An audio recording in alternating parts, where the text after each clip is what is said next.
வணக்கம் and welcome back to my channel. இன்னைக்கு நாம ஒரு கப் பச்சரிசியில ரொம்ப சாஃப்ட்டான பஞ்சு தோசை எப்படி செய்யறதுன்னு பார்க்க போறோம். இதுக்கு உளுந்து வெந்தயம்லாம் எதுவும் நான் சேர்க்க போறது இல்ல. ரொம்ப சாஃப்ட்டா இருக்கும். இத நம்ம சட்னி, சாம்பார், வெள்ளை குருமாவோட வச்சு சாப்பிடும்போது ரொம்ப சூப்பரா இருக்கும். இப்போ நம்ம எப்படி செய்யலாம்ங்கறத பார்க்கலாம். ஒரு கப் அளவுக்கு பச்சரிசி எடுத்துர்க்கேன். இத நல்லா ஒரு 2-3 டைம் கழுவி களைஞ்சிட்டு இத 3 மணி நேரத்துல இருந்து 4 மணி நேரம் வரைக்கும் ஊற வச்சுக்கலாம்.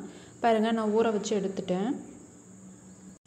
இப்போ இதல இருக்க தண்ணி எல்லாம் சுத்தமா வடிச்சு எடுத்துறலாம்.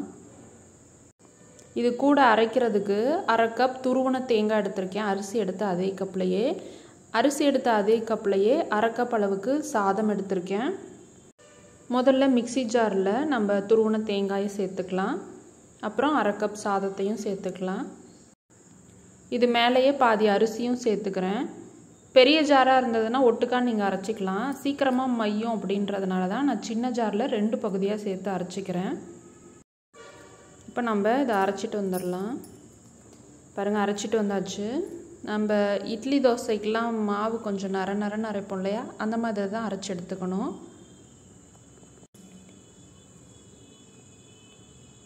இப்போ மீதி இருக்கிற அரிசியும் சேர்த்து கொஞ்சமா தண்ணி சேர்த்து அரைச்சிட்டு வந்துறலாம்.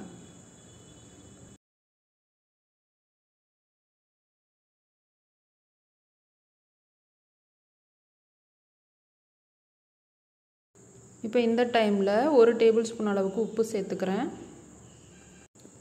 நல்லா கலந்து விட்டுறலாம்.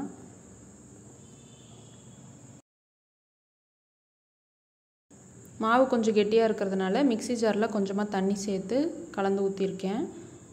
இதையும் சேர்த்து நல்லா கலந்து விட்டுறலாம்.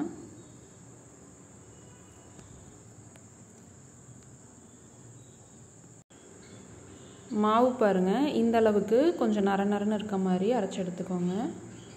இப்போ இந்த மாவை 8 மணி நேரம் அல்லது நைட் ஃபுல்லா புளிக்க வச்சிரணும் அப்படியே. இப்போ நான் காலையில தோசை ஊத்த போறேன். 8 மணி நேரம் கழிச்சு மாவு நல்லா புளிச்சு வந்திருக்கு. இத நல்லா கலந்து விட்டுறலாம். இந்த திக்னஸே கரெக்ட்டா இருக்கும் அப்படின்றதனால நான் தண்ணி எதுவும் சேர்க்கல. அப்படியே தான் தோசை ஊத்த போறேன்.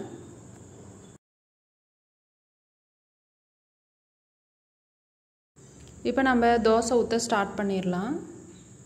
தோசை ஊத்துறதுக்கு முன்னாடி தோசை கல்லுல லைட்டா எண்ணெய் மட்டும் அப்ளை பண்ணிக்கோங்க. தோசை கல்லு காஞ்சதும் அடுப்பை ஹை ஃப்ளேம்ல வச்சிட்டு 2.5 கரண்டி மாவு ஊத்திக்கிறேன்.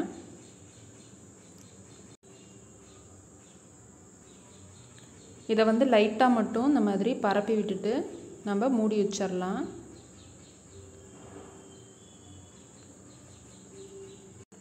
இந்த தோசை வேகிறதுக்கு கரெக்ட்டா 2 நிமிஷம் தான் ஆகும். பாருங்க சூப்பரா நமக்கு பஞ்சு தோசை ரெடி ஆயிடுச்சு.